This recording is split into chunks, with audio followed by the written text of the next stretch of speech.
स्वागत करता हूं मैं आप सभी छात्र एवं छात्राओं को आपका अपने ही YouTube channel Struggle Arts classes में। मेरे प्यारे छात्र एवं छात्राओं, आज हम लोग साइकोलॉजी के बाकी 5, 6, 7, 8, 9 चैप्टर के ऑब्जेक्टिव को कवर करने वाले हैं।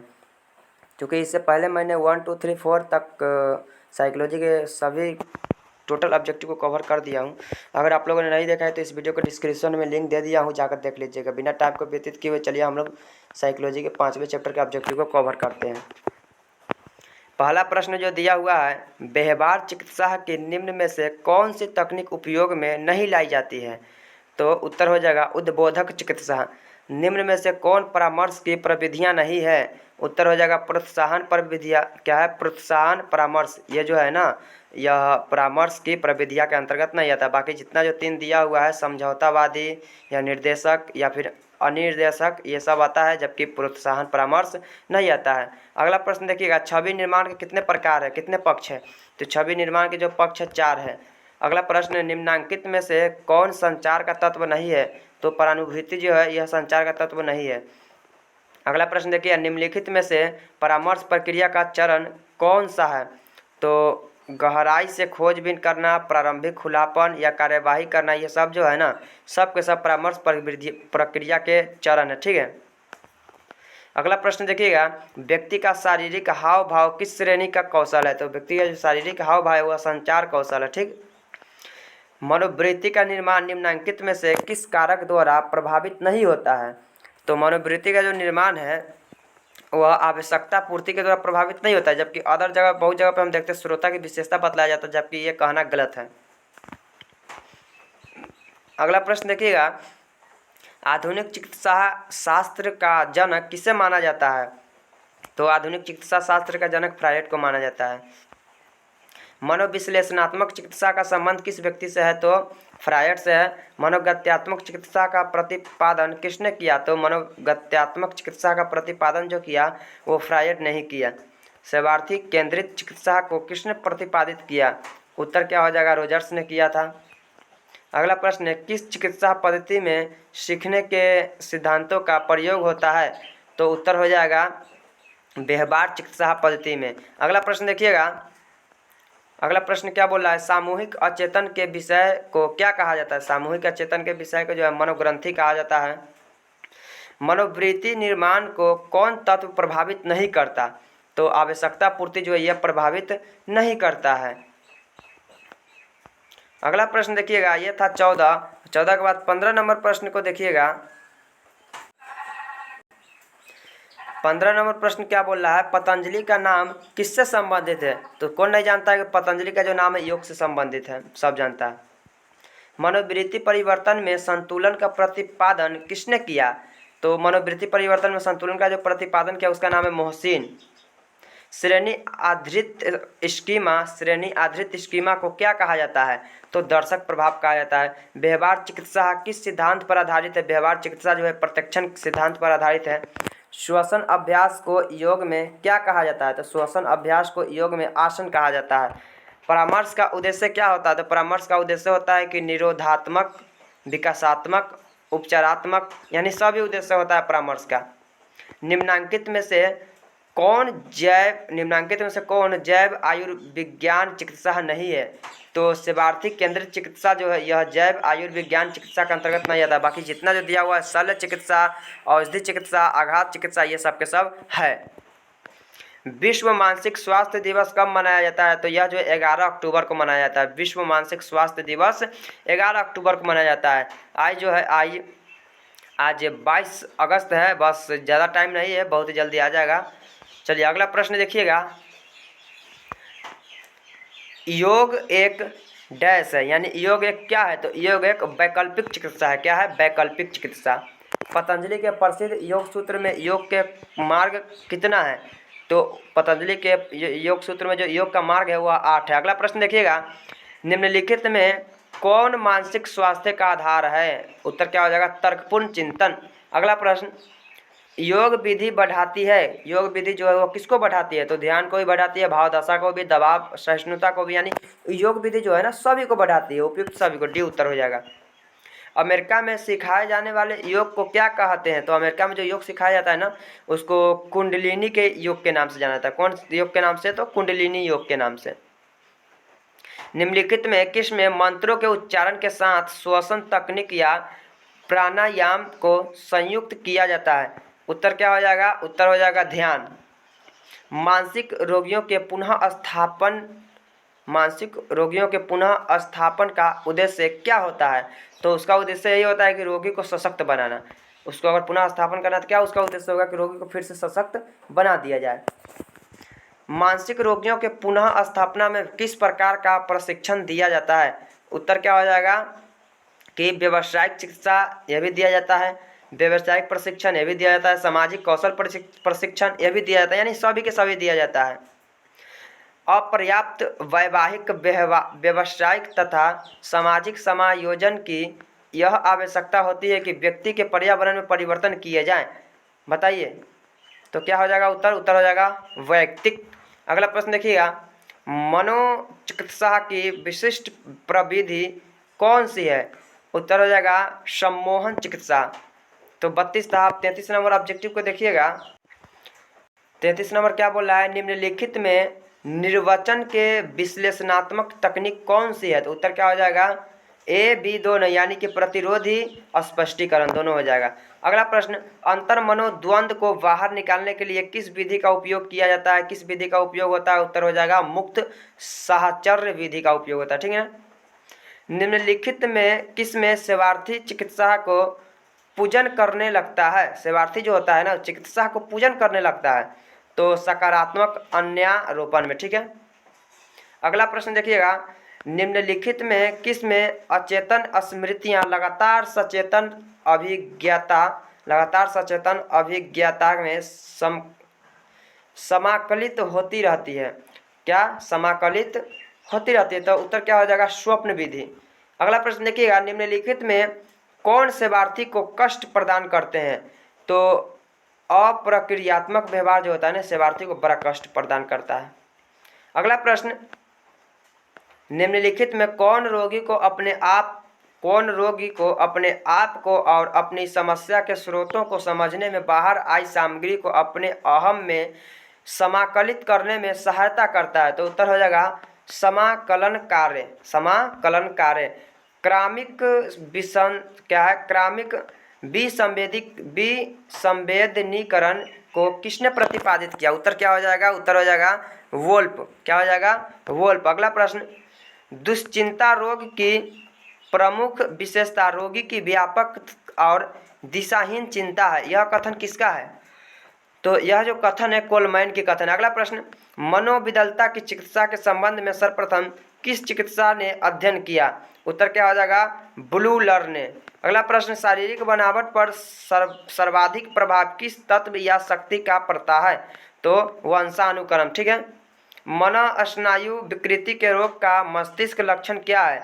तो इसका उत्तर क्या हो जाएगा? उत्तर हो जाएगा आशंका। अगला प्रश्न, दुर्भीति या फोबिया क्या है? तो दुर्भीति या फोबिया असंगत भय है। दुर्भीति का ठीक उपचार क्या है? तो दुर्भीति का ठीक उपचार है आत्मनिर्देशन। मनोस्नायु विकृति के रचनाकार कौन है? तो फिशर। अगला प्रश्न, निम्नलिखित में से दुर्भीति का लक्षण कौन सा है? तो पेट में विकार। अगला प्रश्न, मनोविदलता के रोगी का उपचार किससे होता है? तो उसका जो उपचार है इंसुलिन से होता है। अगला प्रश्न, किस मनोविकृति में विद्युत पद्धति का प्रयोग किया जाता है? तो वह जो विषाद पर किया जाता है। ठीक है ना। अगला प्रश्न देखिए 49 हो गया। 50 नंबर को देखिएगा। चलिए देखिए 50 नंबर क्या बोल रहा है, आधुनिक युग में मानसिक स्वास्थ्य पर किसका प्रभाव पड़ता है? तो आधुनिक युग की बात करें मानसिक स्वास्थ्य का, तो इसमें जो है जीवन की अस्थिरता का प्रभाव पड़ता है। ठीक है ना। फ्रायड के मनोविश्लेषण का एक रूप कौन सा है? तो मुक्त साहचर्य। ठीक है ना, मुक्त साहचर्य। अगला प्रश्न, निम्नलिखित में से व्यवहार चिकित्सा किस सिद्धांत पर आधारित है? उत्तर क्या हो जाएगा? सीखने के सिद्धांत पर। योग में सम्मिलित होता है क्या? तो योग में जो है ध्यान सम्मिलित होता है। सहायक मनोचिकित्सा की एक विधि कौन सी है? उत्तर हो जाएगा उत्तर क्या हो जाएगा? पूर्णाश्वासन। क्या हो जाएगा? पूर्णाश्वासन। अगला प्रश्न देखिएगा, एक स्कीमा या अनुभूति योजना क्या है? तो यह जो है मानसिक संरचना है, ठीक है ना। क्या है? मानसिक संरचना। अगला प्रश्न, मानसिक रूप से स्वस्थ व्यक्तियों के जीवन दर्शन में दूसरे के जीवन दर्शन की नकल पाई जाती है। क्या होता है? दूसरे के जीवन दर्शन की नकल पाई जाती है। व्यक्ति के अचेतन प्रक्रियाओं को बाहर लाने की विधि क्या कहलाती है? तो वह विधि प्रक्षेपण विधि कहलाती है। योग के अष्टांग साधन का संबंध किससे है? तो योग के अष्टांग साधन का जो संबंध है वह ज्ञान योग से है। व्यक्ति का मूल्यांकन करने के लिए सबसे अधिक उपयोग किया जाने वाला तकनीकों के अंतर्गत कौन सा नहीं आता है?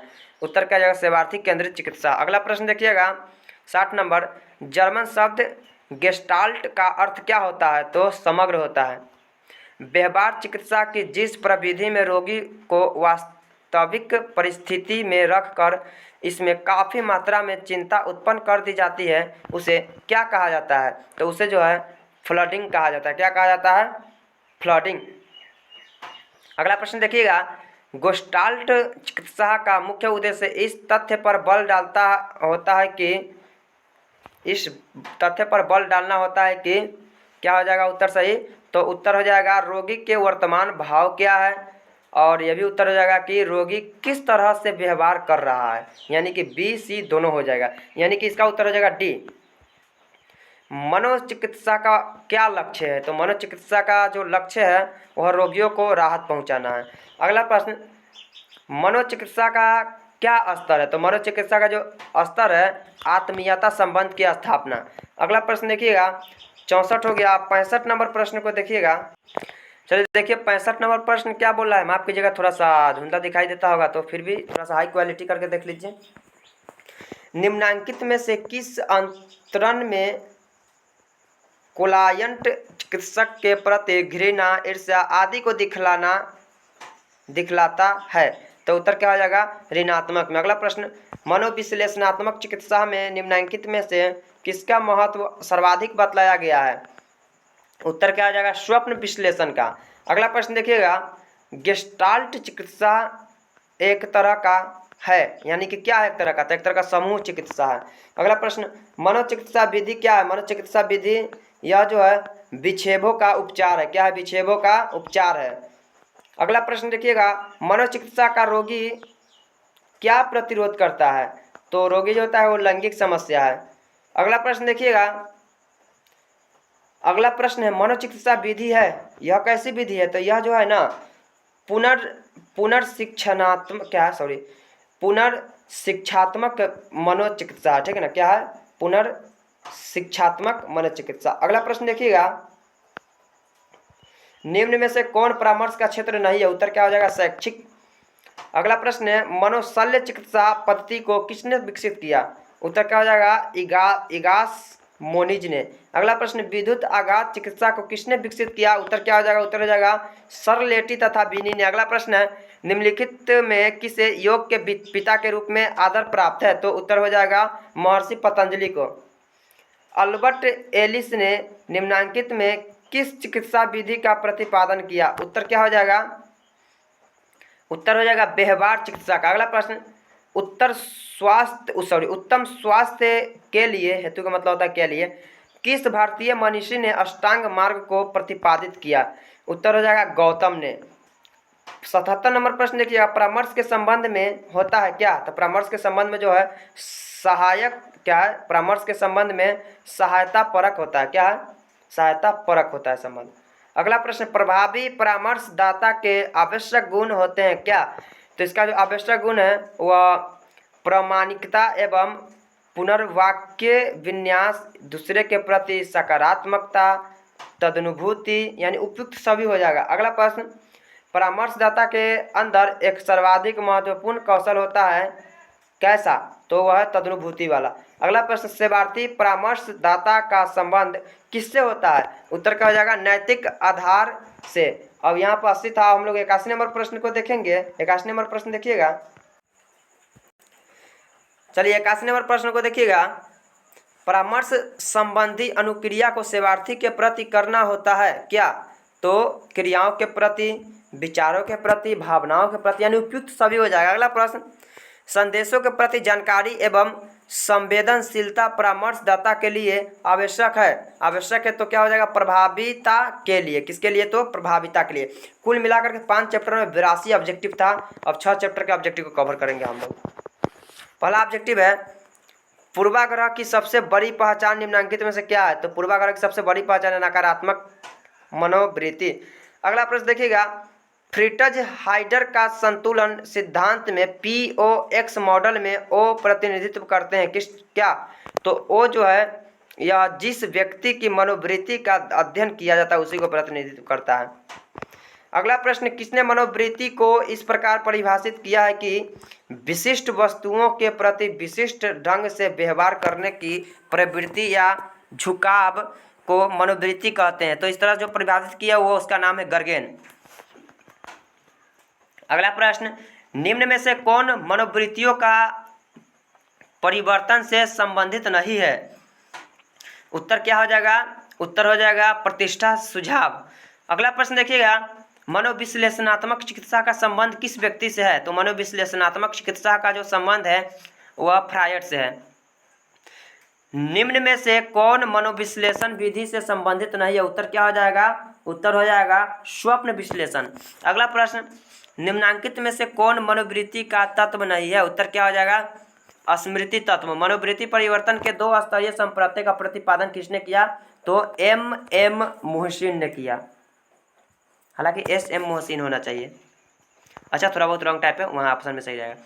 पूर्वाग्रह में घटकों की संख्या कितनी होती है। तो पूर्वाग्रह में जो घटकों की संख्या है उसमें घटकों की संख्या 4 होती है। इस पे पूर्वाग्रह में घटकों की संख्या 4 बताया जा रहा है ना, थोड़ा सा इस पर डाउट लग रहा है। खैर फिलहाल अभी इतना ही। अगर हमें लगेगा कि हाँ आंसर गलत है यहाँ, तो हम कमेंट बॉक्स में आंसर फिर से पिन कर देंगे। अगला प्रश्न, पूर्वाग्रह एक किसका प्रकार है। तो पूर्वाग्रह जो है यह मनोवृत्ति का प्रकार है। अगला प्रश्न देखिएगा, मनोवृत्ति परिवर्तन प्रक्रिया में संतुलन या POM का संप्रत्यय किसने प्रस्तावित किया। तो फ्रिटज हाइडर ने किया था। अगला प्रश्न देखिएगा, सामान्य अनुकूलन संरक्षण या GAS के संप्रत्यय को किसने प्रस्तुत किया। तो उत्तर हो जाएगा हेंस सेली ने। अगला प्रश्न देखिएगा, निम्न में से कौन कारक पूर्व धारणा को कम नहीं करता। कारक पूर्व धारणा को कम नहीं करता, वो कौन है। तो वह है रूढ़िबद्ध। अगला प्रश्न, किसने आदर्श सकारात्मक आदर का संप्रत्यय दिया। तो फ्रायड ने ही दिया। अगला प्रश्न देखिएगा, मनोवृत्ति परिवर्तन प्रक्रिया में संज्ञानात्मक विसंवादिता का संप्रत्यय प्रतिपादित किया किसने। तो वह फ्रिटज हाइडर ने किया। श्रेणी आधारित स्कीमा को क्या कहा जाता है। तो श्रेणी आधारित स्कीमा को आदि रूप कहा जाता है। पहले प्रस्तुत किए जाने वाली सूचनाओं का प्रभाव अंत में प्रस्तुत की जाने वाली सूचनाओं से अधिक प्रबल होता है। इस प्रभाव को क्या कहते हैं। तो इस प्रभाव को कर्ता प्रेक्षक प्रभाव कहते हैं। एक व्यक्ति सुव्यवस्थित एवं समयनिष्ठ है, फिर भी हम लोगों में यह सोचने की संभावना होती है कि उसे परिश्रमी भी होना चाहिए। यह कौन सा प्रभाव है। तो यह जो है परिवेश प्रभाव है, प्रथम प्रभाव है, आसन्नता प्रभाव है, यानी उपयुक्त सभी प्रभाव है, यानी डी उत्तर हो जाएगा इसका, उपयुक्त सभी प्रभाव है। POX त्रिकोण में P कौन है। तो P जो है एक दूसरा व्यक्ति है, ठीक है ना। P क्या है, एक दूसरा व्यक्ति है। द्विस्तरीय संप्रत्यय के अनुसार अभिवृत्ति में परिवर्तन कितने स्तरों पर या चरणों में होता है। उत्तर क्या हो जाएगा, 2 स्तरों या चरणों में होता है। अगला प्रश्न, छवि निर्माण की प्रक्रिया में निम्न में से कौन भी उप प्रक्रिया होती है। तो उत्तर हो जाएगा अनुमान, चयन, संगठन, उपयुक्त सभी, डी उत्तर हो जाएगा। एक अभिवृत्ति में परिवर्तन हो सकता है तो सर्वमय या संगत और विसंगत, ठीक है। अगला प्रश्न देखिएगा, एक भारतीय वैज्ञानिक M मोहसिन ने किस संप्रत्यय को प्रतिपादित किया था या प्रस्तावित किया था। उत्तर क्या हो जाएगा, द्विस्तरीय संप्रत्यय। याद रखिएगा, द्विस्तरीय संप्रत्यय को प्रतिपादित किसने किया। तो M मोहसिन ने। अगला प्रश्न देखिएगा, अभिवृत्ति चलिए देखिए, अभिवृत्ति की कौन सी विशेषता यह इंगित करती है कि अभिवृत्ति किसी सीमा तक सकारात्मक है या नकारात्मक। तो चरम सीमा। अगला प्रश्न देखिएगा, अभिवृत्ति के विचार परक घटक को क्या कहा जाता है? तो उसको संज्ञानात्मक पक्ष कहा जाता है। थोड़ा सा 1 मिनट।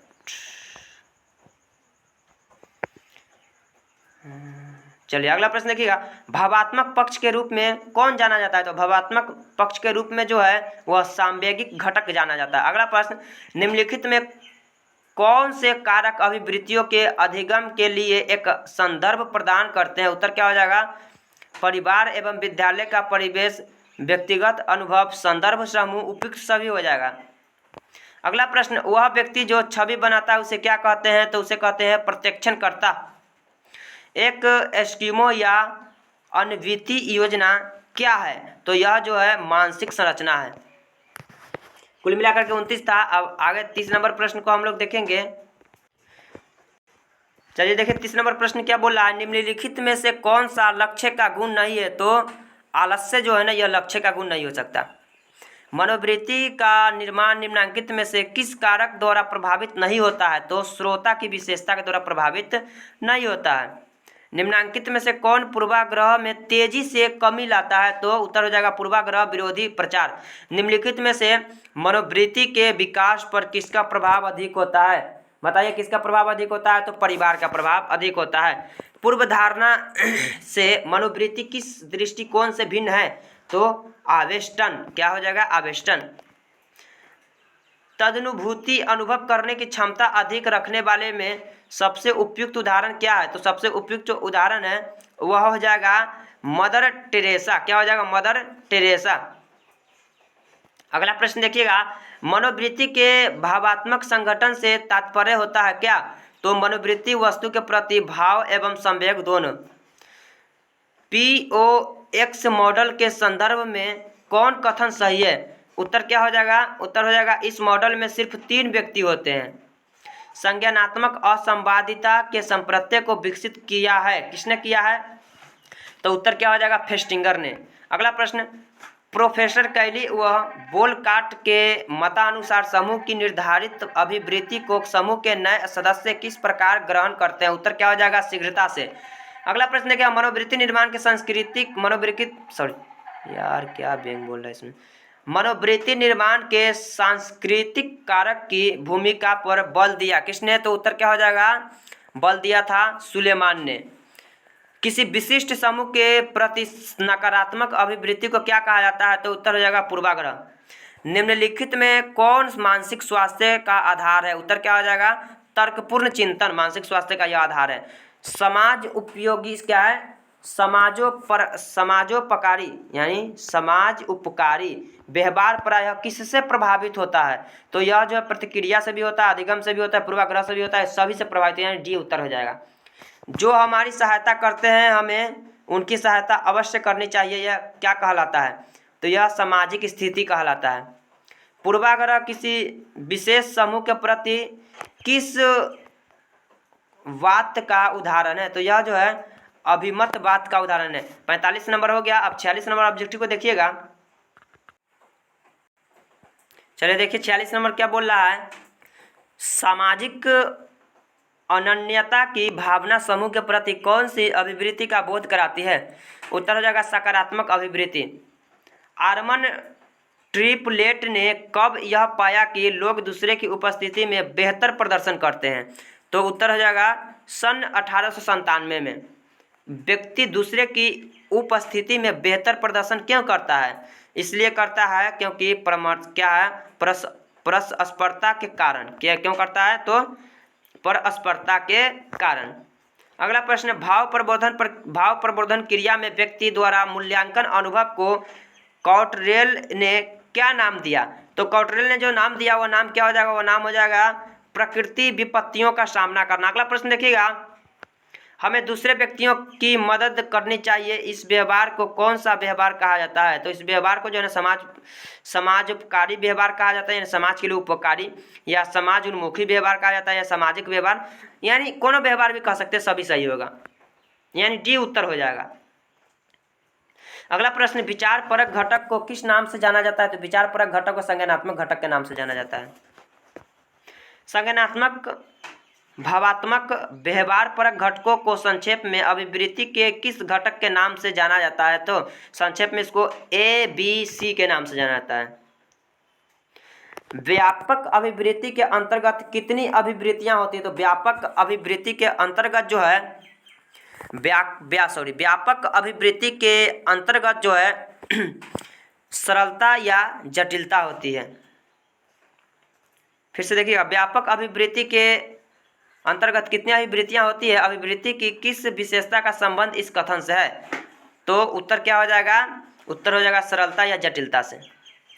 किस सन में स्टिम्बर ने अपने अध्ययन में पाया कि शिक्षा के स्तर के बढ़ने से पूर्व धारणा मिटने लगती है? तो सन 1961 ईस्वी में पाया था। दूसरे की उपस्थिति में लोग कभी कभी अधिक गलतियां करते हैं। निष्पादन पर दूसरे की उपस्थिति का यह खराब प्रभाव क्या कहलाता है? तो यह जो सामाजिक श्रमावनयन प्रभाव कहलाता है। अगला प्रश्न, निम्न में से कौन छवि निर्माण की प्रक्रिया में सम्मिलित नहीं है? उत्तर क्या हो जाएगा? अनुमान।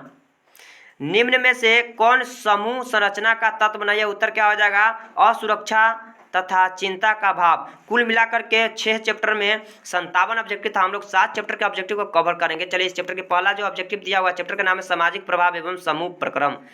पहला ऑब्जेक्टिव जो दिया हुआ है, पहला ऑब्जेक्टिव है एकाकी परिवार की संरचना कैसी होती है? तो एकाकी परिवार की संरचना घनिष्ठता होती है, ठीक है ना।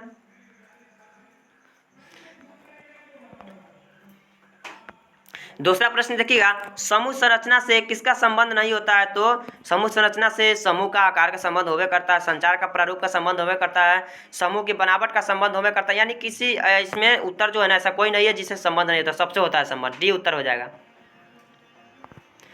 2 है। 3 नंबर ऑब्जेक्टिव का आप देखिएगा आप लोग। एक मिनट क्या है कि थोड़ा सा मोबाइल हैंग करने लगता है, इसलिए माफ कीजिएगा थोड़ा सा। चलिए देखिए, 3 नंबर ऑब्जेक्टिव, निम्न में से कौन समूह संघर्ष का मनोवैज्ञानिक कारण है? तो उत्तर क्या हो जाएगा? कुंठा भी जो है समूह संघर्ष का मनोवैज्ञानिक कारण है। और उसके बाद ध्वंसात्मक प्रवृत्ति, यह भी समूह संघर्ष का मनोवैज्ञानिक कारण है। असुरक्षा का भाव, यह भी समूह संघर्ष का मनोवैज्ञानिक कारक। यानी कि इनमें से सभी हो जाएगा, डी उत्तर हो जाएगा। विभिन्न समूहों के बारे में पूर्व कल्पित विचार क्या कहलाता है? तो रूढ़ि युक्ति विचार कहलाता है। अनुरूपता कैसे उत्पन्न होती है? तो अनुरूपता जो है यह सूचनात्मक प्रभाव के कारण उत्पन्न होता है, सामाजिक मानकों के प्रभाव के कारण उत्पन्न होता है, व्यक्ति की दूसरे द्वारा स्वीकार किए जाने की इच्छा के कारण उत्पन्न होता है, यानी सभी के कारण उत्पन्न होता है। डी उत्तर हो जाएगा। कौन समूह हम समूह कहलाता है? तो अंतः समूह जो है ना हम समूह कहलाता है। कौन समूह वे समूह कहलाता है? तो ब्राह्म समूह जो है ना वे समूह कहलाता है। दोनों में अंतर है, याद रखिएगा, कन्फ्यूजन में नहीं पड़ना है, कंठस्थ याद रखिए इसको। हम समूह पूछे तो अंतः समूह, और वे समूह पूछे तो ब्राह्म समूह। किसी भी तरह से पूछ सकता है, या फिर अंतः समूह ही दे दे तो वहाँ पर ऑप्शन में रहे हम समूह, और दूसरा वाला में हो सके तो ब्राह्म समूह ही प्रश्न बना दे और उत्तर में रहे कहीं ऑप्शन में वे समूह। तो इसको कंठस्थ आप लोग याद कीजिएगा, ठीक है ना। निम्नांकित में कौन सामाजिक सरलीकरण का तत्व नहीं है? तो सरलीकरण का तत्व है तो प्रणोदन एवं उत्तेजन है। अगला प्रश्न देखिएगा, निम्नलिखित में से कौन द्वितीयक समूह है? उत्तर क्या हो जाएगा? राजनीतिक दल, विद्यालय, औद्योगिक संगठन, ये सब जो है ना सबके सब द्वितीयक समूह के अंतर्गत आता है। ये सबसे एग्जाम में पूछा जाता है हर हाल में, याद रखिएगा। निम्न में से कौन अनुरूपता को प्रभावित करने वाले व्यक्तित्व से संबंधित कारक नहीं है? तो कार्य से संबंधित कारक यह नहीं है, बाकी है सब। निम्न में से कौन अनुरूपता को प्रभावित करने वाले समूह से संबंधित कारक है? उत्तर हो जाएगा समूह का संगठन, समूह का आकार, समूह की शक्ति, ये सभी है। निम्न में से कौन अनुपालन की प्रविधियां नहीं है? उत्तर हो जाएगा सामाजिक श्रमावनयन। अगला प्रश्न देखिएगा, जन संकुलन की अनुभूति में किसे शामिल नहीं किया जा सकता? उत्तर क्या हो जाएगा? प्रदूषित वातावरण का भाव। अगला प्रश्न देखिएगा, निम्नांकित में से किसे एक समूह की विशेषताओं में नहीं रखा जा सकता? तो उत्तर क्या हो जाएगा? उत्तर हो जाएगा समूह में सदस्यों के विशिष्ट लक्ष्य होते हैं, इसे उसमें नहीं रख सकते विशेषता में। संघर्ष समूह का कारण कौन नहीं है? समूह संघर्ष का कारण कौन नहीं है? तो पुरस्कार संरचना समूह संघर्ष का कारण नहीं है। किसने गौण समूह को इस प्रकार परिभाषित किया कि वैसे समूह जो घनिष्ठ से रहित अनुभव प्रदान करते हैं उन्हें ही गौण समूह कहते हैं। तो इस तरह से जो परिभाषित किए ना वो किए ऑगबर्न और नीमकॉफ। ठीक है ना, ऑगबर्न और निमकॉप। औपचारिक समूह का उदाहरण कौन सा है? तो औपचारिक समूह का जो उदाहरण है वह है लोक उपक्रम। कौन सा है? लोक उपक्रम। तो 17 हो गया। अब 18 नंबर देखिएगा, निम्नांकित में से किस में सदस्यों में पूरक कौशलता होता है? तो दल में होता है। निम्नांकित में से किसका समूह निर्माण में योगदान नहीं होता है? तो आत्मसम्मान का समूह में योगदान नहीं होता है। किसी समूह में यदि समग्रता बहुत अधिक मात्रा में बढ़ जाती है तो उसका क्या परिणाम होता है? तो उसका जो परिणाम होता है ना, उसका परिणाम होता है समूह सोच की उत्पत्ति होती है। क्या होती है? समूह सोच की उत्पत्ति होती है। अगला प्रश्न देखिएगा, सामाजिक समावनयन के संदर्भ में कौन सा कथन गलत है? तो इसमें निष्पादन श्रेष्ठ हो जाता है, ये कथन गलत है, बाकी सब कथन सही है। समूह निर्माण की किस अवस्था में अंतरः समूह द्वंद्व होता है? तो उत्तर हो जाएगा हो हंगामा की अवस्था में। अगला प्रश्न है कि निम्नांकित में कौन समूह संरचना का तत्व नहीं है? उत्तर क्या हो जाएगा? मानक जो है समूह संरचना का तत्व नहीं है। धर्म किस तरह के समूह का उदाहरण है? धर्म जो है यह प्राथमिक समूह के उदाहरण है, ये एग्जाम में पूछा जाता है, इसको याद रखिए कंठस्थ। निम्न में से समाज क्या है? निम्न में से समायोजन के क्षेत्र में कौन आता है? तो इन समायोजन के क्षेत्र में व्यवसायिक, शैक्षणिक, संवेगात्मक, इस सबके सब आते हैं, डी उत्तर हो जाएगा इनमें सभी। किसी शिक्षक द्वारा अपने छात्र को आदेश देना, किसी शिक्षक द्वारा अपने छात्र को आदेश देना, यह क्या कहलाता है? तो यह जो आज्ञा पालन कहलाता है। क्या कहलाता है? आज्ञा पालन। आप लोग भी समझ सकते हैं। एक सामाजिक समूह की संरचना के लिए कम से कम कितने सदस्यों की आवश्यकता होती है? तो कम से कम 2 सदस्यों की आवश्यकता होती है। यदि एक मुसलमान अपने हिंदू मित्र का अभिवादन दोनों हाथों को जोड़कर करता है, फिर से समझिएगा, एक मुसलमान है, ठीक है ना, अपने हिंदू मित्र का अभिवादन किस तरह से कर रहा है? तो दोनों हाथों को जोड़कर करता है। तो वह ऐसा किस समूह के प्रभाव के कारण करता है? तो वह जो है द्वितीय समूह के प्रभाव के कारण करता है। परिवार एक समूह है, परिवार एक समूह का उदाहरण है। परिवार जो है ना, यह किस समूह का उदाहरण है? यह प्राथमिक समूह का उदाहरण। धर्म भी प्राथमिक समूह का, परिवार भी प्राथमिक समूह का, ये सब याद रखिएगा। अगला प्रश्न देखिएगा, ये तो हो गया। निम्न में से कौन और द्वंद्व की परिणति है? अर्ध क्या है? और द्वंद्व की परिणति है। उत्तर क्या हो जाएगा? उत्तर हो जाएगा द्वंद्व कारक में वृद्धि करने की। कोलमैन के अनुसार सामाजिक प्रभाव का कौन एक प्रकार नहीं है? उत्तर हो जाएगा अनुपालन। निम्नांकित में कौन समूह संरचना का तत्व नहीं है? उत्तर क्या हो जाएगा? इसका 32 नंबर है। चलिए इसका देखते हैं उत्तर। तो निम्नांकित में कौन समूह संरचना का तत्व नहीं है? तो इसका उत्तर हो जाएगा सही उत्तर मानक। बाकी भूमिका, पदवी, समूह सोच, ये सब है, बाकी मानक नहीं है। In the mind of man, in the mind of man के लेखक कौन है? उत्तर क्या हो जाएगा? उत्तर हो जाएगा ड्यूस। लेकिन आपके किताबा अनुसार जो है उत्तर इसमें गलत दिया हुआ है, गलत रटाया भी जाता है, हर एक कोचिंग में देखते हैं, लेकिन ये गलत उत्तर है, इसको आप लोग याद मत कीजिए। सही उत्तर हो जाएगा विलियम। क्या हो जाएगा? विलियम। निश्चित वहां पर आप लोग विलियम ऑप्शन में रहेगा, विलियम। अगला प्रश्न देखिएगा, बिडवैगन प्रभाव किसका एक कारण है? तो बिडवैगन प्रभाव जो है समूह ध्रुवीकरण का एक कारण है। निम्नांकित में से कौन सामाजिक प्रभाव का सबसे अप्रत्यक्ष प्रारूप होता है? तो उत्तर हो जाएगा अनुरूपता। इसका भी उत्तर गलत दिया हुआ था, इसलिए हमने उत्तर सही कर दिया है, अनुरूपता सही होगा। समूह निर्माण की किस अवस्था में अंतर समूह द्वंद्व होता है? उत्तर होगा हो हंगामा की अवस्था में। निम्नांकित में कौन अंतर द्वंद्व की परिणति है? तो उत्तर हो जाएगा प्रतिमान। निम्नलिखित में कौन औपचारिक समूह का उदाहरण है? उत्तर हो जाएगा जाति। सामाजिक स्वैराचार को किसके प्रयोगों द्वारा दर्शाया गया? तो यह जो है लताने के प्रयोगों द्वारा दर्शाया गया। सामाजिक स्वैराचार सामूहिक कार्य करने में व्यक्तिगत प्रयास की, तो उत्तर क्या हो जाएगा? उत्तर हो जाएगा कमी है। व्यक्तिगत प्रयास की क्या है? कमी है। अभी समूह में अंतःक्रिया और विचार विमर्श के परिणाम स्वरूप समूह की प्रारंभिक स्थिति की प्रबलता को क्या कहा जाता है? उत्तर हो जाएगा समूह ध्रुवीकरण। सामाजिक स्वैराचार्य समूह के कार्य एक उदाहरण है किसका? तो रस्साकसी का खेल। निम्नलिखित में द्वंद्व समाधान की युक्ति कौन सी है? तो उत्तर क्या हो जाएगा? प्रत्यक्षण में परिवर्तन करना। इसका भी उत्तर गलत दिया होता है, लेकिन हमने इसका उत्तर सही कर दिया है। द्वितीयक समूह के सदस्यों में जो है संबंध अप्रत्यक्ष होते हैं। अगला प्रश्न, समूह 2 या 2 से अधिक व्यक्तियों की एक संगठित व्यवस्था होती है, तो यह जो है जिनकी एक जैसी अभिप्रेरणाएं होती है। किसका? तो जिनकी एक जैसी अभिप्रेरणाएं होती है। भीड़ में भीड़ में क्या है बताइए, भीड़ में क्या होता है? तो भीड़ में कोई संरचना नहीं होती है, आत्मीयता की भावना नहीं होती है, लोगों का व्यवहार अविवेकी होता है, यानी उपयुक्त सभी सही होगा उत्तर। समूह संरचना कब विकसित होता है या कब होती है? तो उत्तर क्या हो जाएगा? जब सदस्य परस्पर अंतःक्रिया करते हैं, जब सदस्य परस्पर अंतःक्रिया करते हैं ना, तो जाकर के समूह संरचना विकसित होता है। अगला प्रश्न देखिएगा, चलिए 48 नंबर प्रश्न देखिए। 48 नंबर क्या बोल रहा है? जाति किसका उदाहरण है? जाति कौन समूह का उदाहरण है?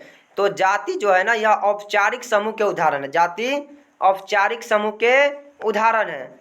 अगला प्रश्न देखिएगा 49 नंबर, समूह में लोगों के सम्मिलित होने का कारण है। समूह में लोगों के सम्मिलित होने का कारण क्या है भाई? तो सुरक्षा, आत्मसम्मान, प्रतिष्ठा भाई, इसलिए ना समूह में सब सम्मिलित होता है। तो उपयुक्त सभी जगह डी। अगला प्रश्न, किसके समूह का वर्गीकरण प्राथमिक समूह तथा द्वितीयक समूह में किया गया है? तो चार्ल्स कूले के। इसका भी उत्तर गलत दिया होता, लेकिन हमने सही कर दिया। किसके समूह का वर्गीकरण प्राथमिक समूह तथा द्वितीयक समूह में किया गया है? तो चार्ल्स कूले के। अगला प्रश्न, एक संदर्भ समूह के लिए सर्वाधिक वांछित अवस्था क्या है? तो एक संदर्भ समूह के लिए सर्वाधिक वांछित अवस्था जो है, समूह के साथ संबद्धता। क्या? समूह के साथ संबद्धता। अगला प्रश्न देखिएगा, सामाजिक समूह के निम्नलिखित किस प्रकार में सर्वाधिक एकता होती है? उत्तर क्या हो जाएगा? अंतः समूह। समूह चिंतन का आविष्कार किसने किया? समूह चिंतन का जो आविष्कार है इरविंग जेनिस ने किया था। अनुरूपता पर अग्रगमन प्रयोग किन मनोवैज्ञानिकों द्वारा किया गया? उत्तर क्या हो जाएगा? उत्तर हो जाएगा शेरिफ एवं एश। किसके अंतर्गत व्यक्ति माफ कीजिएगा, किसके अंतर्गत व्यक्ति अपरिचित, किसके अंतर्गत जो व्यक्ति है अपरिचित लोगों के आदेश का पालन करते हैं, अपरिचित लोगों के भी आदेश का पालन कर देते हैं, यानी मिलग्राम के अंतर्गत। किसके अंतर्गत? मिलग्राम के अंतर्गत। अगला प्रश्न देखिएगा, सभी प्रयोज्यों में कितने प्रतिशत ने संपूर्ण आज्ञा पालन को प्रदर्शित किया? उत्तर क्या हो जाएगा? उत्तर हो जाएगा 65%। अगला प्रश्न, अनुरूपता सामाजिक प्रभाव का कौन सा रूप है? अनुरूपता जो सामाजिक प्रभाव का कौन सा रूप है? उत्तर क्या हो जाएगा? अप्रत्यक्ष रूप है। अगला प्रश्न, आज्ञा पालन सामाजिक प्रभाव का कौन सा रूप है? तो आज्ञा पालन जो सामाजिक प्रभाव का प्रत्यक्ष रूप है। अगला प्रश्न, अनुपालन सामाजिक प्रभाव का कौन सा रूप है? तो अनुपालन जो है सामाजिक प्रभाव का यह प्रत्यक्ष व अप्रत्यक्ष मध्य रूप है। अगला प्रश्न देखिएगा, दो व्यक्तियों के समूह को किस समूह के अंतर्गत रखा जा सकता है? तो दो व्यक्तियों के समूह को जो है प्राथमिक समूह के अंतर्गत रख सकते हैं।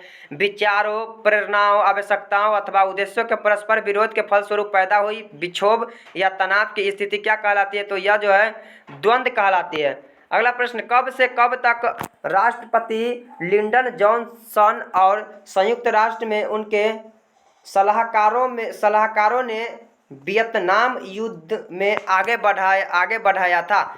उत्तर क्या हो जाएगा? उत्तर हो जाएगा 1964 से 1967 तक। तो 62 था। कुल मिलाकर के हम लोग 63 नंबर ऑब्जेक्टिव को देखेंगे। चलिए देखिए 63 नंबर क्या बोल रहा है, निम्नलिखित में कौन द्वितीयक समूह नहीं है? तो परिवार जो है द्वितीयक समूह नहीं है। परिवार चूंकि प्राथमिक समूह का उदाहरण है। बाकी विद्यालय, क्लब, राजनीतिक दल, ये सबके सब जो है द्वितीयक समूह के उदाहरण है। अगला प्रश्न, सामाजिक प्रभाव के समूह प्रभाव के प्रकरणों में निम्नलिखित में से कौन सा एक शामिल नहीं है? कौन सा एक शामिल है? तो उत्तर क्या हो जाएगा? अनुपालन। अनुपालन शामिल है, बाकी सबके सब नहीं है। सामाजिक प्रभाव का कौन एक प्रक्रिया निम्नांकित में से नहीं है? तो सामाजिक श्रमावनयन। अगला प्रश्न, स्टोकोल्स नामक मनोवैज्ञानिक ने किस सन में 3 उपागमों का वर्णन किया? उत्तर क्या हो जाएगा? 1990 में। जीवन की गुणवत्ता को खराब बना रहे हैं कौन? जीवन की गुणवत्ता को कौन खराब बना रहे हैं? तो शोर, भीड़, प्रदूषण, ये सब के सब जो है ना जीवन की गुणवत्ता को खराब बना करके रखे हुए और बना रहे हैं। वैयक्तिक दूरी कितने फीट से लेकर कितने फीट तक होती है? तो वैयक्तिक दूरी जो है 18 इंच से 4 फीट तक होती है। अगला प्रश्न, 4 फीट से लेकर 25 फीट तक की दूरी कौन सी होती है? तो 4 फीट से 25 फीट तक की दूरी यह सार्वजनिक दूरी कहलाती है। प्रत्यक्षित असमता द्वंद्व का कौन कारण है? तो प्रत्यक्षित असमता द्वंद्व का जो कारण है वह है दूसरा। किस मनोवैज्ञानिक के अध्ययन ने यह प्रदर्शित किया कि उच्च कोटि लक्ष्यों का निर्धारण करके अंतर समूह द्वंद्व को कम कर सकता है? उत्तर क्या हो जाएगा? शेरिफ। अगला प्रश्न, निम्नलिखित में से कौन सामाजिक प्रभाव उत्पन्न करते हैं? तो उत्तर हो जाएगा रेडियो, मित्र, टेलीविजन, ये सब के सब सामाजिक प्रभाव उत्पन्न करता है। निम्नलिखित में से किसमें प्रोत्साहक परस्पर निर्भरता पाई जाती है? उत्तर क्या हो जाएगा? सहयोगी पारितोषिक संरचना में। किस मनोवैज्ञानिक ने समूह के 5 अनुक्रमों को बतलाया था या बताया था? उत्तर क्या हो जाएगा? टकमैन ने। टकमैन जो है ना, मनोवैज्ञानिक समूह के 5 अनुक्रम बताए थे। निम्न में से कौन अनुरूपता का निर्धारक है? तो उत्तर क्या हो जाएगा? समूह का संगठन, समूह का आकार, समूह की शक्ति, ये सब के सब। अगला प्रश्न देखिएगा, विद्यार्थी को महाविद्यालय में निर्धारित ड्रेस में जाना, खेल के मैदानों में खेल के नियमों का पालन करना, खेल के नियमों को अपनाना इत्यादि किसका उदाहरण है? तो ये सब जो आज्ञा पालन का उदाहरण है। अगला प्रश्न देखिएगा, चाटुकारिता, पारस्परिकता तथा बहु अनुरोध प्रविधियाँ, यह जो प्रविधियाँ ये सब के सब क्या है? तो सबके सब आज्ञा पालन के उदाहरण, ठीक है ना, आज्ञा पालन। अगला प्रश्न, इनमें से कौन सहानुभूति की विशेषता नहीं है? तो उत्तर क्या हो जाएगा? उत्तर हो जाएगा सहानुभूति। सहानुभूति जो है, सहानुभूति की विशेषता नहीं है। प्रश्न में उत्तर छुपा हुआ है, देखिए। तो कुल मिलाकर के 78 था यहाँ पर। हम लोग 79 नंबर ऑब्जेक्टिव को देखेंगे। चलिए देखिए 79 नंबर ऑब्जेक्टिव, उच्चतम संगठित समूह क्या है? उच्चतम संगठित समूह जो है किसके अंतर्गत आता है? तो यह जो है देश के अंतर्गत आता है। अगला प्रश्न है, समूह ध्रुवीकरण से संप्रत्यय का प्रतिपादन किसके द्वारा किया गया? समूह ध्रुवीकरण से संप्रत्यय का प्रतिपादन किसके द्वारा किया गया? तो फ्रेशनर एवं शेल्डन के द्वारा किया गया था। कुल मिलाकर के 80 था 7 चैप्टर में। 8 चैप्टर का ऑब्जेक्टिव को हम लोग कवर करेंगे। 8 चैप्टर थोड़ी से सजा लेते हैं। चलिए 8 चैप्टर नाम है चैप्टर का मनोवैज्ञानिक एवं जीवन, मनोविज्ञान एवं जीवन। इसका पहला ऑब्जेक्टिव है पर्यावरणीय मनोविज्ञान, व्यवहार तथा प्रकृति एवं कृत्रिम पर्यावरण के अंतर संबंध का अध्ययन करने वाला विज्ञान है। इस तरह किसने पर्यावरणीय मनोविज्ञान को परिभाषित किया है? तो इस तरह से जो है ना परिभाषित किया बेल, फ्रेजर तथा क्या है लूमिस, यानी तीनों का तीनों मिल करके परिभाषित किए। इसको एक बार आप फिर से पढ़ लीजिएगा ध्यान से, कहीं एग्जाम में 2 नंबर में पूछ दे कि बेल, फ्रेजर तथा मूली क्या है लूमिस के अनुसार पर्यावरण की परिभाषा लिखे, तो क्या कीजिएगा? इसीलिए पर्यावरणीय मनोविज्ञान, चलिए देखिए, माफ कीजिएगा, पर्यावरणीय मनोविज्ञान अध्ययन करता है। यह जो पर्यावरणीय मनोविज्ञान किसका अध्ययन करता है? तो केवल प्राकृतिक पर्यावरण का, केवल निर्मित पर्यावरण का नहीं, दोनों का अध्ययन करता है। निर्धनता के पर्यावरणीय कारकों में निम्नांकित में से किसे नहीं शामिल करेंगे? तो आलस्य को शामिल नहीं करेंगे।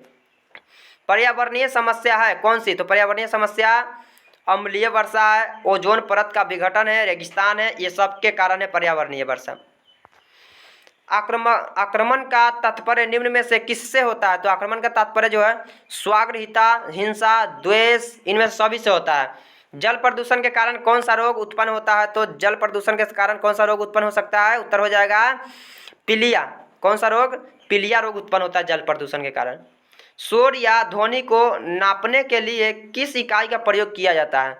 इंपॉर्टेंट है। तो शोर या ध्वनि को नापने के लिए जो है डेसिबल के इस्तेमाल किया जाता है, ठीक है ना, इसी का प्रयोग किया जाता है। शुद्ध वायु क्या कहलाती है? ये इंपॉर्टेंट, मोस्ट इंपॉर्टेंट ऑब्जेक्टिव है। शुद्ध वायु क्या कहलाती है? चाहे एग्जाम में कहीं 2 नंबर में पूछ दे शुद्ध वायु लिखने के लिए शुद्ध वायु की परिभाषा, तो शुद्ध वायु जो है ना 78.98% नाइट्रोजन, 20.94% ऑक्सीजन तथा 0.03% क्या हो जाएगा कार्बन डाइऑक्साइड, ये शुद्ध वायु कहलाती है, ठीक है ना। क्या कहलाती है? शुद्ध वायु कहलाती है। नाइट्रोजन हो गया, ऑक्सीजन हो गया और कार्बन डाइऑक्साइड हो गया। चलिए अगला देखिएगा, कुछ गलती होता होगा तो माफ कीजिएगा। सड़क, बोध आदि उदाहरण है। सड़क हो गया, बोध हो गया इत्यादि जो है किसका उदाहरण है? सबके सब निर्मित पर्यावरण का उदाहरण है। अगला प्रश्न, निर्मित कहने का मतलब मानव जनित। अगला प्रश्न, भारतीय परिप्रेक्ष्य में निर्धन किसे कहेंगे? तो भारतीय परिप्रेक्ष्य में निर्धन किसे कहेंगे? आमदनी कम एवं जीवन अपर्याप्त हो, यानी आमदनी कम और जीवन अपर्याप्त हो, खर्च ज़्यादा हो, आमदनी कम हो, तो उससे हम लोग निर्धन कह सकते हैं। अगला प्रश्न, पर्यावरणीय मनोवैज्ञानिकों ने पर्यावरण संरक्षण के किस माध्यम पर बल दिया है? तो वो जो है पश्च व्यवहार पुनर्बलन पर बल दिया है, पूर्व व्यवहार अनुबोधन पर बल दिया है, पर्यावरणीय शिक्षा पर बल दिया है, यानी सभी पर बल दिया है। अगला प्रश्न, प्लास्टिक थैलों का उपयोग पर्यावरण के लिए एक बड़ी समस्या है क्योंकि प्लास्टिक थैले क्या होते हैं, क्योंकि प्लास्टिक थैले जैविक अक्षरणशील होते हैं, ठीक है ना, जैविक अक्षरणशील होते हैं। पर्यावरण के लिए ये क्या है, एक बहुत बड़ी समस्या है। तो आप लोग थोड़ा सा कंट्रोल कीजिए इस पे। निम्नलिखित में से कौन से निर्मित पर्यावरण के उदाहरण है, तो निर्मित पर्यावरण के उदाहरण बांध भी है, नगर भी है, पुल भी है, सबके सब निर्मित यानी कि मानव के द्वारा बनाया गया पर्यावरण के उदाहरण कौन सा है, होता है ना पर्यावरण, प्राकृतिक पर्यावरण, मानव जनित पर्यावरण, उसी को निर्मित भी कहा जाता है। तो इस सब के सब जो मानव के द्वारा किया गया मानव निर्मित हो जाएगा, या सीधा निर्मित भी बोल सकते हैं, प्रकृति के द्वारा जो किया गया प्राकृतिक हो गया। बाढ़ आना, भूकंप आना प्राकृतिक के अंतर्गत, जबकि बांध, नगर, पुल ये सब के सब, रेल दुर्घटना, सड़क दुर्घटना, सबके सब चलाएगा निर्मित यानी मानव निर्मित पर्यावरण के अंतर्गत। हालांकि साइंस में भी आपको देखने को मिल जाएगा, इसमें तो है ही है। तो 13 हो गया, हम लोग 14 नंबर ऑब्जेक्टिव को देखेंगे। चलिए देखिए 14 नंबर ऑब्जेक्टिव क्या बोल रहा है, मानव निर्मित विपदा के उदाहरण कौन नहीं है। तो आप लोग खुद निकाल सकते हैं कि मानव निर्मित विपदा के उदाहरण कौन नहीं है। युद्ध जो है मानव निर्मित विपदा के ही उदाहरण है। कारखाने में विषैले गैस, यह भी विषैले गैस का निवास मानव निर्मित विपदा का ही उदाहरण है, मानव के द्वारा ही होता है। महामारी मानव के द्वारा ही होता है, जबकि तूफान जो है ये प्राकृतिक के द्वारा होता है। तो ये उत्तर हो जाएगा, यही नहीं होगा। मानव पर्यावरण संबंध का विवरण प्रस्तुत करने के लिए निम्न में से किस मनोवैज्ञानिक ने 3 उपागमों का वर्णन किया है। तो किसने किया है, स्टोकोल्स, किसने, स्टोकोल्स। अगला प्रश्न, अब क्या है, अवशिष्ट पदार्थ जो जैविक रूप से क्षरणशील नहीं होते हैं वो क्या कहलाते हैं। तो धातु से बने पात्र, प्लास्टिक, टीन, उपयुक्त सभी होते हैं, ठीक है ना, ये सब के सब होते हैं। निम्न में से किन कारणों से अभिघातज उत्तर दबाव विकार उत्पन्न होता है। उत्तर क्या हो जाएगा, प्राकृतिक विपदा के कारण। अगला प्रश्न, अंतर्वैयक्तिक भौतिक दूरी में व्यक्ति किस प्रकार की दूरी बनाए रखता है। तो व्यक्ति जो है भौतिक यानी शारीरिक दूरी बनाए रखता है। दबाव एक स्थिति है किसका, दबाव किसका एक स्थिति, तो मनोवैज्ञानिक का। अगला प्रश्न है, CFC या क्लोरोफ्लोरोकार्बन, CFC का मतलब क्या होता है, क्लोरोफ्लोरोकार्बन, किसे प्रदूषित करता है। तो CFC यानी क्लोरोफ्लोरोकार्बन जो है यह वायु को प्रदूषित करता है।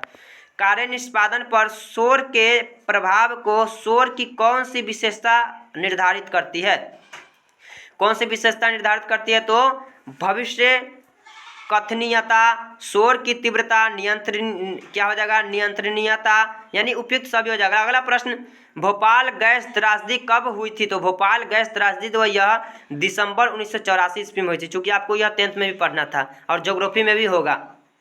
अगला प्रश्न, पर्यावरण के विषय में पारस्परिक भारतीय दृष्टिकोण किस परिप्रेक्ष्य का मान्यता देता है। उत्तर क्या हो जाएगा, उत्तर हो जाएगा आध्यात्मिक परिप्रेक्ष्य का। अगला प्रश्न देखिएगा, अगला प्रश्न क्या बोल रहा है, उत्तराखंड क्षेत्र के चिपको आंदोलन मानव पर्यावरण संबंध में किस परिप्रेक्ष्य का उदाहरण है। उत्तर क्या हो जाएगा, आध्यात्मिक परिप्रेक्ष्य का उदाहरण है। या पूछ सकता है कहाँ हुआ था चिपको आंदोलन, तो उत्तराखंड में, याद रखिएगा।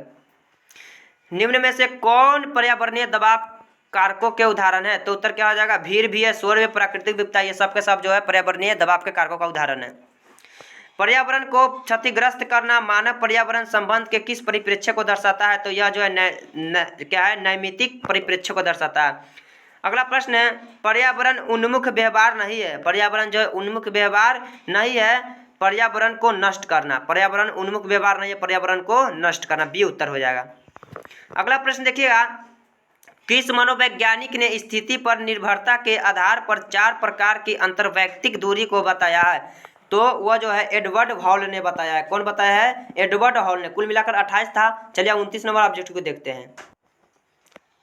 देखिए 29 नंबर ऑब्जेक्टिव क्या बोल रहा है, निम्न में से किस पर निर्धनता तथा वंचन का प्रतिकूल प्रभाव पड़ता है। निर्धनता तथा वंचन का प्रतिकूल प्रभाव पड़ता है, तो वह जो है संज्ञानात्मक प्रतिक्रियाओं में भी पड़ता है, अभिप्रेरणा में भी पड़ता है, व्यक्तित्व में भी, यानी उपयुक्त सभी में पड़ता है। निम्न में से अंतर्राष्ट्रीय समूह कौन सा है। तो अंतर्राष्ट्रीय समूह जो है एक्सॉन एड है। अगला प्रश्न देखिएगा, किस मनोवैज्ञानिक ने अध्ययन द्वारा आक्रामकता के अधिगम में मॉडल की भूमिका को प्रदर्शित किया। उत्तर क्या हो जाएगा, एल्बर्ट बंदूरा ने। अगला प्रश्न, प्राकृतिक विपदा निम्नलिखित में से कौन सी होती है? तो प्राकृतिक विपदा आप ही बताइए। भूकंप भी प्राकृतिक के अंतर्गत ही आता है, तूफान भी हो गया, बाढ़ हो गया, सब के सब प्राकृतिक विपदा है। देखिए प्रकृतिक और मानव जनित में से एक ना दो ऑब्जेक्टिव देखने को मिल ही जाएगा एग्जाम में, एक हो या दो हो। किस मनोवैज्ञानिक ने कुंठा आक्रामकता सिद्धांत का क्या है परीक्षण करने के लिए अध्ययन किया? फिर से देखिए, किस मनोवैज्ञानिक ने कुंठा आक्रामकता सिद्धांत का परीक्षण करने के लिए अध्ययन किया? उत्तर क्या हो जाएगा? जॉन डोलार्ड ने। अगला प्रश्न, श्रवण प्रक्रिया का एक प्रारंभिक चरण कौन सा है? तो श्रवण प्रक्रिया का जो एक प्रारंभिक चरण है वह है उद्दीपक या संदेश का अभिग्रहण करना। अगला प्रश्न देखिएगा, पर्यावरणीय मनोवैज्ञानिक किन माध्यमों द्वारा पर्यावरण संरक्षण पर बल देते हैं? उत्तर क्या हो जाएगा?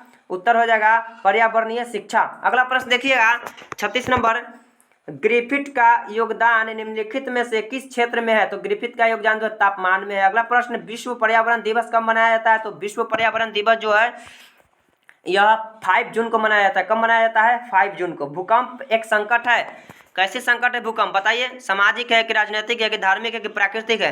तो भूकंप जो है यह प्राकृतिक संकट है, ठीक है ना। भले ही समाज में आता है अलग की बात है, लेकिन यह प्राकृतिक संकट है, ठीक है ना, प्रकृति के कारण ही होता है। जिन प्रक्रिया द्वारा व्यक्ति अपने वातावरण के सतत आवाज के साथ समंजन स्थापित कर लेता है उसे क्या कहते हैं? उसे कहते हैं अभ्यसन। क्या कहते हैं? अभ्यसन। अगला प्रश्न, मनोविज्ञान की वह शाखा जो मानव पर्यावरण अंतः क्रियाओं का अध्ययन करती है वह क्या कहलाती है? तो पर्यावरणीय मनोविज्ञान कहलाती है। वातावरणीय प्रदूषण किस रूप में हो सकता है? तो वातावरणीय प्रदूषण जो है वह जल प्रदूषण के रूप में भी हो सकता है, वायु प्रदूषण के रूप में भी हो सकता है, मिट्टी प्रदूषण के रूप में, यानी किसी भी प्रदूषण के रूप में हो सकता है। तो इनमें सभी हो जाएगा उत्तर। अगला प्रश्न देखिएगा, आक्रमण को किसने इस रूप में प्रमाणित किया है? वो आक्रमण से तात्पर्य दूसरे के प्रति किए गए स्वाभिप्राय क्षति से होता है। फिर से देखिएगा, आक्रमण को किसने इस प्रकार से प्रमाणित किया है? आक्रमण से तात्पर्य दूसरे के प्रति किए गए स्वाभिप्राय क्षति से होता है। तो इस तरह से जो है फ्रायड ने प्रमाणित किया है। कुल मिलाकर के 8 चैप्टर में 42 ऑब्जेक्टिव था, हम लोग 9 चैप्टर किया और लास्ट चैप्टर का ऑब्जेक्टिव को देखेंगे। बन रही आप लोग वीडियो के अंत तक, वीडियो को छोड़कर जाइएगा मत। चैप्टर का शीर्षक है मनोवैज्ञानिक कौशलों का विकार और चैप्टर का पहला ऑब्जेक्टिव है व्यक्तित्व आविष्कारिका को अन्य किस नाम से नहीं जाना जाता है? तो व्यक्तित्व आविष्कारिका जो है प्रेक्षण विधि के नाम से नहीं जाना जाता है। चलिए अब 1 नंबर, अब 2 नंबर ऑब्जेक्टिव को देखेंगे हम लोग। 2 नंबर ऑब्जेक्टिव क्या बोल रहा है? थोड़ा सा इसको सही कर लेते हैं। हाँ चलिए देखिए 2 नंबर ऑब्जेक्टिव, परीक्षार्थी को सामने बैठाकर बात करने की विधि क्या कही जाती है? तो परीक्षार्थी को सामने बैठाकर जो बात करने की विधि होती है ना वह साक्षात्कार विधि कही जाती है। अगला प्रश्न, किसने निर्धनता को निम्न रूप में परिभाषित किया है? किस तरह से? तो देखिए, अगर कोई परिवार अपने सभी शक्ति, धन एवं समय लगाकर भी पर्याप्त पोषण नहीं पाता है तो पूर्णतः निर्धन परिवार कहा जाता है। तो इस तरह से परिभाषा गरी ने दिया है। गरी एक वैज्ञानिक है, व्यक्ति है, उन्होंने ही परिभाषा दिया है, ठीक है। अगला प्रश्न, किस व्यक्ति ने व्यक्तिगत अचेतन के साथ साथ सामूहिक अचेतन पर भी बल दिया था? तो वह है इरिक फ्रॉम। अगला प्रश्न देखिएगा, मनोवृत्ति में कितने संगठन होते हैं? तो मनोवृत्ति में जो है संगठन कितने होते हैं? 3 होते हैं। सहभागी प्रेक्षण का मुख्य गुण क्या है? सहभागी प्रेक्षण का जो मुख्य गुण है लचीलापन है। अगला प्रश्न, किस प्रेक्षण में प्रेक्षिक समूह के साथ घुल मिलकर घटना का अवलोकन प्राकृतिक रूप से करता है? तो सहभागी प्रेक्षण में। अगला प्रश्न अगला प्रश्न, साक्षात्कार का उद्देश्य क्या होता है? तो साक्षात्कार का उद्देश्य होता है आमने सामने के संपर्क से सूचना प्राप्त करना, परिकल्पनाओं के स्रोत अवलोकन के लिए अवसर पाना, यानी कि उपयुक्त सभी जगह डी हो जाएगा इनमें से होता।